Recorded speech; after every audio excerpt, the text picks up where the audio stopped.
Hello students, तो इस video में क्वेश्चन नंबर 6 सॉल्व करने जा रहा हूं। क्वेश्चन नंबर 6 है name the type of quadrilateral formed. तो यहां पे जैसे हमें ये 4 कोऑर्डिनेट्स दे रखे हैं, इन 4 कोऑर्डिनेट्स में पता करना है किस टाइप का क्वाड्रिलेटरल ये बना रहे हैं। If any by the following points and give reason for your answer, और उसके बाद जो भी हमारा आंसर आ रहा है वो आंसर के पीछे हमें रीजन भी देना है। जैसे कि स्टूडेंट्स हम जानते हैं कि क्वाड्रिलेटर्स बहुत डिफरेंट टाइप्स के होते हैं, जैसे कि पैरेललोग्राम होता है, देन रोम्बस है, देन उसके बाद हमारे पास क्या है, स्क्वायर है, रेक्टेंगल है, काइट है। ओके तो स्टूडेंट्स हमें यहाँ बताना पड़ेगा कि ये जो 4 कोऑर्डिनेट्स है, ये 4 कोऑर्डिनेट्स जो क्वाड्रिलेटरल बना रहे हैं उस क्वाड्रिलेटरल का टाइप क्या है, क्या वो पैरेललोग्राम है या रोम्बस है या फिर स्क्वायर है या रेक्टेंगल या काइट है या ट्रेपीजियम है, तो वो हमें स्टूडेंट्स यहाँ पर बताना पड़ेगा। ओके तो देखते हैं स्टूडेंट्स को हम कैसे क्वेश्चन इसको सॉल्व करेंगे। वैसे तो हमें यहाँ पे डिस्टेंस फॉर्मूला यूज करना है, तो इन कोऑर्डिनेट्स का यूज करके मैं एक रफ यहाँ पे क्वाड्रिलेटरल बना देता हूँ। तो यहां पर मैंने क्वाड्रिलेटरल बना दिया, इसका मैं नाम दे देता हूं ABCD। और इस क्वाड्रिलेटरल में जो इसका नाम है ABCD, तो फर्स्ट है हमारे जो है -1 -2, सेकंड है 1 0, थर्ड है -1 2 और नेक्स्ट है -3 0। तो ये जो हमें कोऑर्डिनेट्स दे रखे थे, इन कोऑर्डिनेट्स को मैंने उस क्वाड्रिलेटरल के रफ क्वाड्रिलेटरल के वर्टाइसेस पर मेंशन कर दिया। अब मैं यहां पे सबसे पहले फाइंड करता हूं AB की लेंथ। तो AB होगा square root of 1 minus -1 whole square plus 0 minus -2 whole square. Okay तो ये हो जाएगा square root of 1 minus minus plus 1 whole square plus 0 minus minus plus 2 का होल स्क्वायर। तो ये होगा स्क्वायर रूट ऑफ 1 प्लस 1 2 का स्क्वायर, और ये भी 2 का स्क्वायर, तो ये हो जाएगा 2 स्क्वायर 4 और अदर 2 स्क्वायर भी 4, तो ये आ गया स्क्वायर रूट ऑफ 8। और स्क्वायर रूट ऑफ 8 को हम सॉल्व करेंगे प्राइम फैक्टराइजेशन, तो 8 का आ जाएगा प्राइम फैक्टराइजेशन ये, तो ये हो जाएगा 2√2। तो स्टूडेंट्स यहाँ पर हमने AB की वैल्यू निकाल ली है, तो मैं यहाँ पे मेंशन कर देता हूँ कि AB की वैल्यू हम निकाल चुके हैं 2√2। अब इसके बाद नेक्स्ट हम फाइंड करते हैं BC की लेंथ। तो BC इज इक्वल टू, तो ये हो जाएगा -1 whole square plus 2 minus 0 whole square. तो ये रहेगा -1 -2 होल स्क्वायर प्लस 2 स्क्वायर। तो -2 का स्क्वायर होगा 4 और इस 2 का स्क्वायर होगा 4, तो ये आ गया 8 जो कि होगा 2√2। हम ऊपर भी कैलकुलेट कर चुके हैं, तो BC की लेंथ भी आ गई है 2√2। तो यहां पर मैं लिख देता हूं 2√2। इसके बाद नेक्स्ट हम फाइंड करते हैं CD की लेंथ। तो CD is equal to -3 minus -1 whole square plus 0 -2 whole square. तो ये हो जाएगा -3 minus minus plus 1 whole square plus 0 -2 whole square. तो स्क्वायर रूट ऑफ -3 प्लस 1 हो जाएगा -2 whole square plus -2 whole square. तो स्क्वायर रूट ऑफ -2 का स्क्वायर होगा 4 और इस -2 का स्क्वायर भी होगा 4, तो ये हो जाएगा √8, और √8 हम जानते हैं होता है 2√2। तो यहां पर हम CD की वैल्यू निकाल चुके हैं, CD की वैल्यू है 2√2। अब इसके बाद हमें फाइंड करना है AD। तो AD equals to square root of -3 minus -1 whole square plus, और यहां पे हो जाएगा 0 माइनस -2 होल स्क्वायर।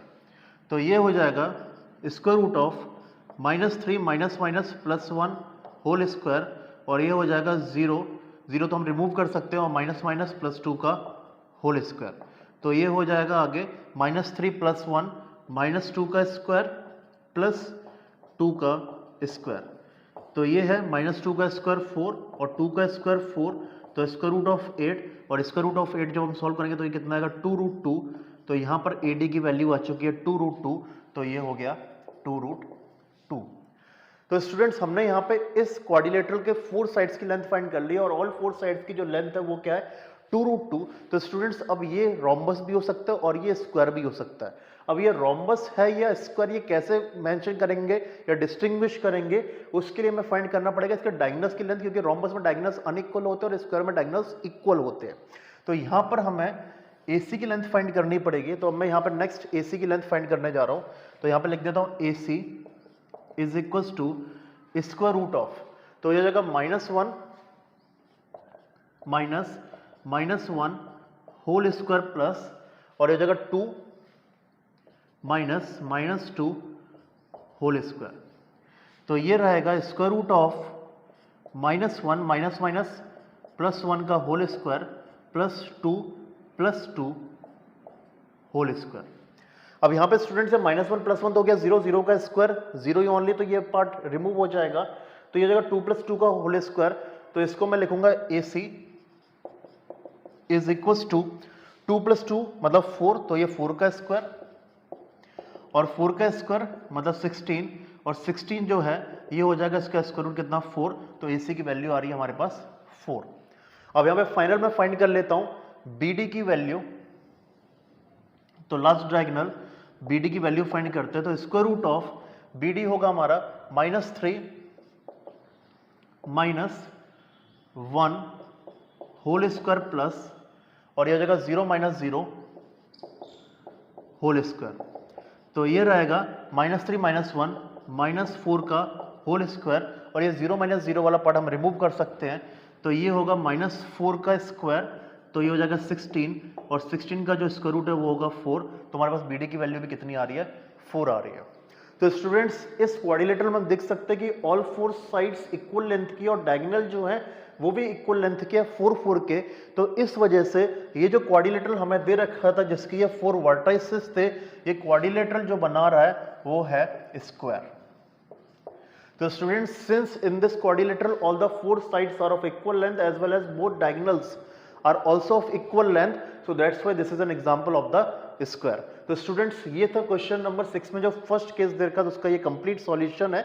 अब आगे हम इस वीडियो में देखते हैं सेकंड का सॉल्यूशन किस तरीके से रहेगा।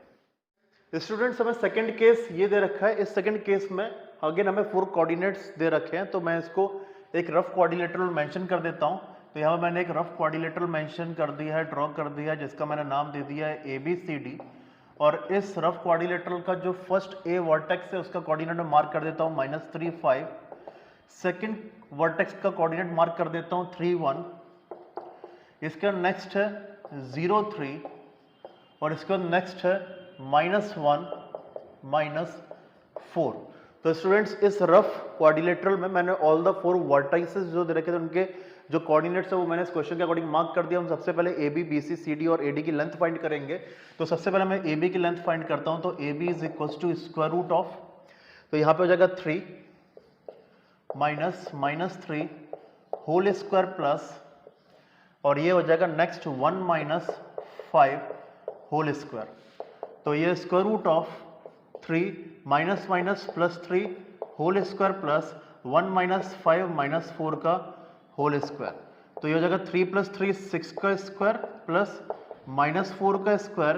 इसको हम सॉल्व करेंगे तो 6 का स्क्वायर आएगा 36, और 4 का स्क्वायर होगा 16, तो ये होगा स्क्वायर रूट ऑफ 6 + 6 12 3 4 5 52, तो ये स्क्वायर रूट ऑफ 52 आ रहा है। और स्क्वायर रूट ऑफ 52 अगर हम ट्राई फैक्टराइजेशन करेंगे तो ये होगा 2 ×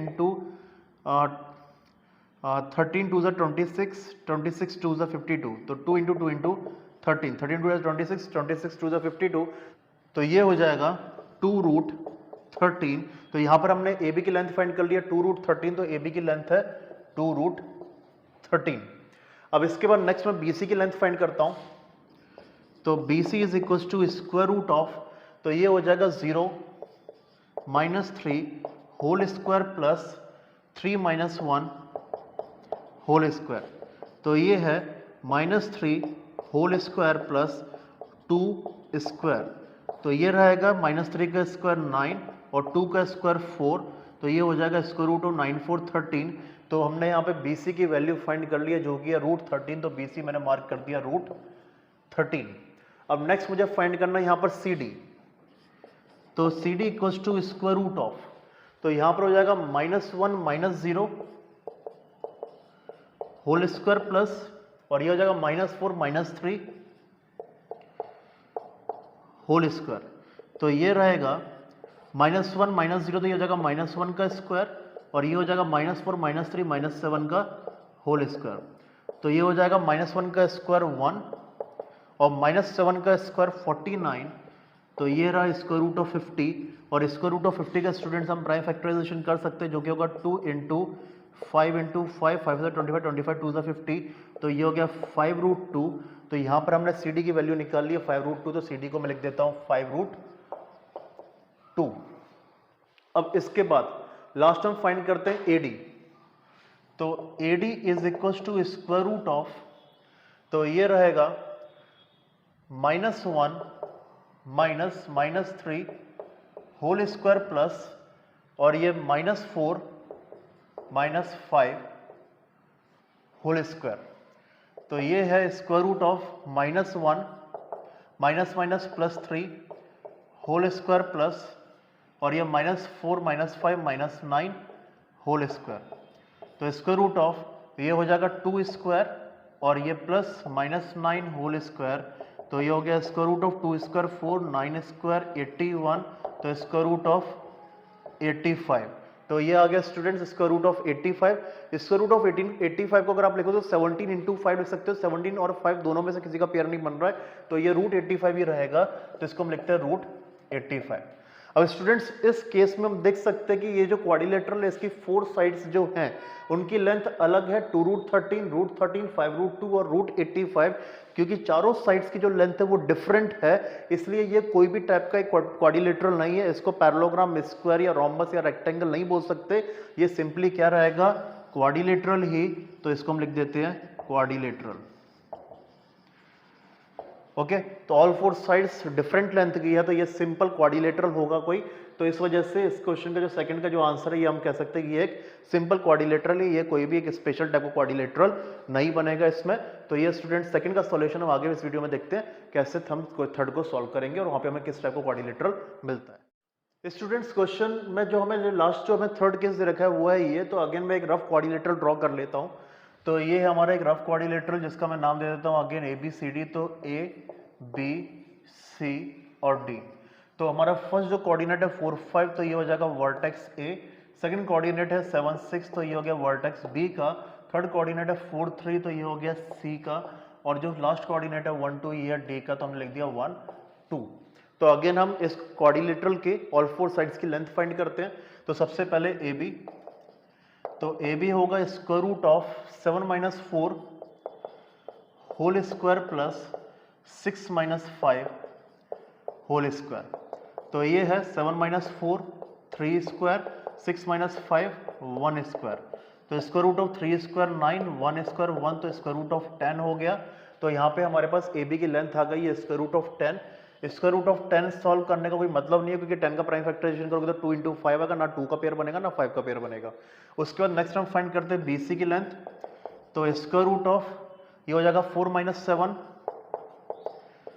whole square plus 3 - 6 whole square, तो ये हो गया हमारा -3 स्क्वायर प्लस -3 स्क्वायर, तो ये -3 का स्क्वायर 9 और दूसरा -3 का स्क्वायर भी 9, तो ये हो गया √18। और √89 का हम प्राइम फैक्टराइजेशन करके सॉल्व करेंगे, तो 2 इंटू 3 इंटू 3 3 तो 9 9 2 18, तो ये हो गया 3√2। तो हमारे पास BC की लेंथ आ गई है 3√2, तो मार्क कर देता हूँ BC की लेंथ 3√2। अब नेक्स्ट मैं यहाँ पे फाइंड करता हूँ CD की लेंथ। तो CD is equal to square root of 1 - 4 whole square plus, और ये हो जाएगा 2 - 3 होल स्क्वायर, तो ये हो गया 1 - 4 -3 स्क्वायर और 2 - 3 -1 होल स्क्वायर, तो स्क्वायर रूट ऑफ -3 का स्क्वायर 9 और -1 का स्क्वायर 1, तो ये हो गया √10। तो हमारे पास CD की वैल्यू आ चुकी है √10, तो यहाँ पे मैं लिख देता हूँ √10। अब इसके बाद हमें नेक्स्ट फाइंड करना है AD लेंथ। तो AD इज इक्वल टू ये 1, यहाँ पे मैं कर देता हूँ 4 - 1 whole square plus 5 - 2 whole square, तो square root of 4 - 1 3 square, 5 - 2 3 square, तो स्क्वायर रूट ऑफ 9 + 9, तो ये हो गया स्क्वायर रूट ऑफ 18। और स्क्वायर रूट ऑफ 18 हम पहले भी सॉल्व कर चुके हैं, कितना आया था 3√2, तो यहाँ पर मैं लिख देता हूँ 3√2। तो AD की लेंथ आ गई है हमारे पास 3√2। तो स्टूडेंट्स अब इस केस में हम देख सकते हैं कि अपोजिट साइड्स यहाँ पर इक्वल हो रही है, तो ये पैरेललोग्राम भी हो सकता है और ये रेक्टेंगल भी हो सकता है। अब ये पैरेललोग्राम बनेगा या रेक्टेंगल बनेगा, कैसे डिस्टिंग्विश करेंगे? डायगोनल्स की लेंथ का यूज करके। डायगोनल्स अगर इक्वल आ जाए तो रेक्टेंगल बोलेंगे और डायगोनल्स अगर अनइक्वल होते तो पैरेललोग्राम बोलेंगे। तो यहाँ पे मैं अब AC की लेंथ फाइंड करता हूं। तो AC इज इक्वल टू, तो यहाँ पे हो जाएगा 4 - 4 होल स्क्वायर। AC स्टूडेंट्स ये रहेगा, ओके। तो AC is equal to 4 - 4 whole square plus, और ये हो जाएगा 5 - 3 होल स्क्वायर। तो ये 4 - 4 तो 0, 0 का स्क्वायर 0, तो 5 - 3 कितना हो गया? 2 स्क्वायर। तो ये हो जाएगा 2 स्क्वायर 4, तो ये कितना आ गया? 2। तो AC की लेंथ आ गई है 2 यूनिट्स। अब हम नेक्स्ट फाइंड करते हैं BD की लेंथ। तो BD की लेंथ अब मैं फाइंड करने जा रहा हूं। तो BD is equal to square root of, तो यहां पर होगा 7 - 1 whole square plus 6 - 2 whole square. 7 - 1 6 square, 6 - 2 4 square, तो ये हो गया 6 स्क्वायर 36, 4 स्क्वायर 16, तो ये हो गया स्क्वायर रूट ऑफ 6 6 12 3 4 5 रूट 52।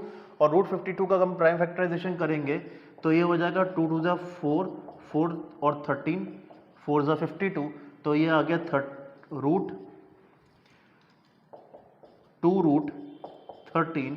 तो यहाँ पर BD की लेंथ आ रही है 2 रूट 13।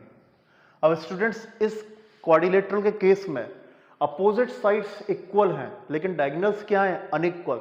तो जब अपोजिट साइड्स इक्वल होती है और डायगोनल्स क्या होती है? अनइक्वल, तो उस क्वाड्रिलेटर को हम कहते हैं पैरेललोग्राम। तो ये है हमारा केस किसका? पैरेललोग्राम का। तो यहां मैं लिख देता हूं पैरेललोग्राम।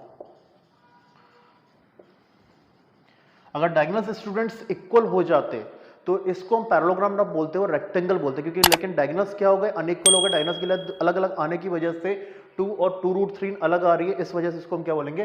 पैरेललोग्राम बोलेंगे। तो स्टूडेंट्स ये क्वेश्चन नंबर जो हमें दे रखा था यहाँ पे 3rd वाला, उसका सॉल्यूशन कुछ इस तरीके से है। स्टूडेंट्स वीडियो को क्लोज करने से पहले प्लीज वीडियो को लाइक करके चैनल को सब्सक्राइब कर देना।